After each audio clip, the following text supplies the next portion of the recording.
Hello, ladies and gentlemen. Dameon Nelson coming to you here from the 540 ESPN radio studios. We are just about to go live with our post-show of WWE's pay-per-view, The Bash, but I have a little time to give you the video wrap-up and the results of the pay-per-view, the 2nd June pay-per-view offering of 2009 from WWE.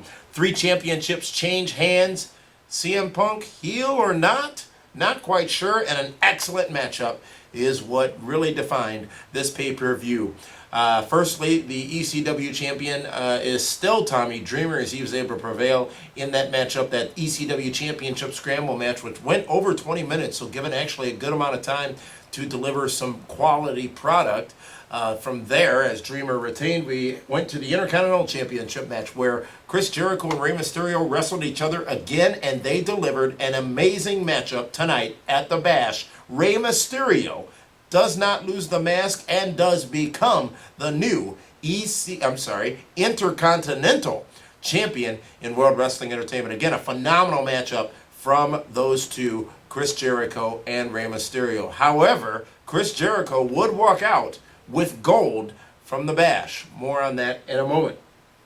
Dolph Ziggler versus the Great Khali. We saw the return of Kane in that matchup. Kane coming out and attacking the Great Khali, actually, in that matchup, allowing Dolph Ziggler to get the victory. Obviously, this pushes forward that storyline that we saw in the past between Kane and the Great Khali. But where does it leave Dolph Ziggler? It leaves him with a victory over the Great Khali tonight at the Bash.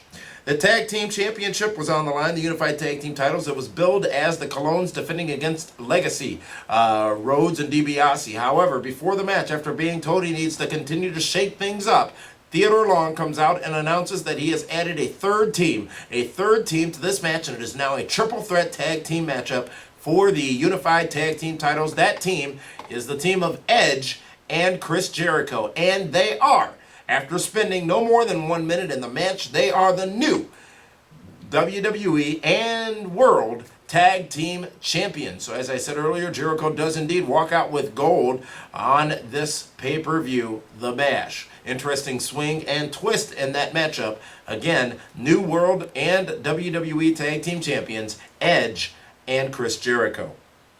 Women's title was on the line as Michelle McCool defeats Melina in a decent women's matchup from WWE. Actually, again, Michelle McCool, the new women's champion in World Wrestling Entertainment. The world title was up for grabs as Jeff Hardy took on CM Punk. Jeff Hardy trying to get the title off the waist of CM Punk, and he seemingly did so until the referee restarted the match, and then CM Punk disqualified after making contact with the referee. Disqualified is CM Punk in that matchup, thus meaning he does retain the World Heavyweight Championship, and Jeff Hardy walks out still the challenger. The main event, ladies and gentlemen, was a 3 stages of hell match between Randy Orton and Triple H. Randy Orton prevails in that matchup after winning the first fall and the third fall. Triple H winning the fall in between in that particular matchup. Randy Orton still the WWE champion. Now, what was interesting about this match is they teased that Legacy was not so much of a cohesive unit as it has been.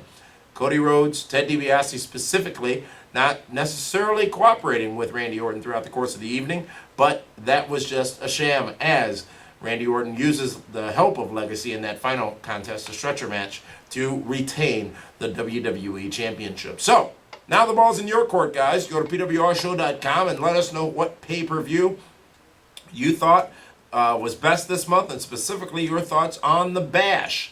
And let us know either here on our YouTube channel or at pwrshow.com. Until PWR Prime Time, where apparently I take a pie in the face. We'll have footage of that. This is Dameon Nelson saying thanks for tuning in to the Pro Wrestling Report wrap-up of The Bash.